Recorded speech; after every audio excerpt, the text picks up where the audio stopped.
नमस्कार किसान भाइयों, बीके न्यूज़ यूट्यूब चैनल पर आपका स्वागत है। किसान भाइयों, 2 से 3 दिनों में लहसुन के भाव में मामूली सुधार आना शुरू हुआ है। जैसे जैसे लहसुन की मांग बढ़ेगी, लहसुन के भाव में सुधार होता चला जाएगा, ऐसा जानकारों का मानना है।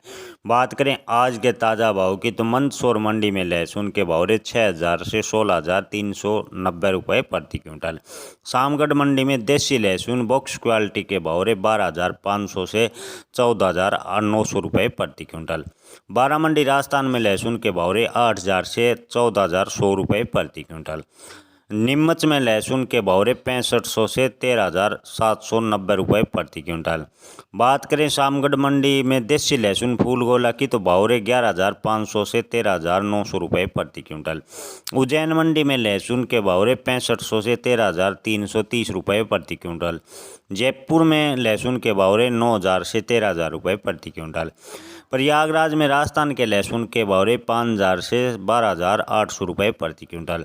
पिपलिया में देसी लहसुन बिका 5,000 से 12,790 रुपये प्रति क्विंटल।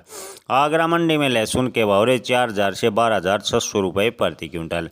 नासिक में लहसुन के भाव रहे 6,000 से 12,800 रुपये प्रति क्विंटल। रतलाम में लहसुन बिका 6,000 से 12,450 रुपये प्रति क्विंटल। प्रयागराज में मध्य प्रदेश के लहसुन के भाव रहे 4,500 से 12,100 रुपये प्रति क्विंटल। गोरखपुर में लहसुन बिका 4,000 से 12,000 रुपये प्रति क्विंटल। उज्जैन में अमलेटा लहसुन बिका 5,000 से 11,800 रुपये प्रति क्विंटल। बात करें प्रयागराज में लहसुन उट्टी की तो भाव रहे 6,000 से 16,050 रुपये प्रति क्विंटल। धन्यवाद।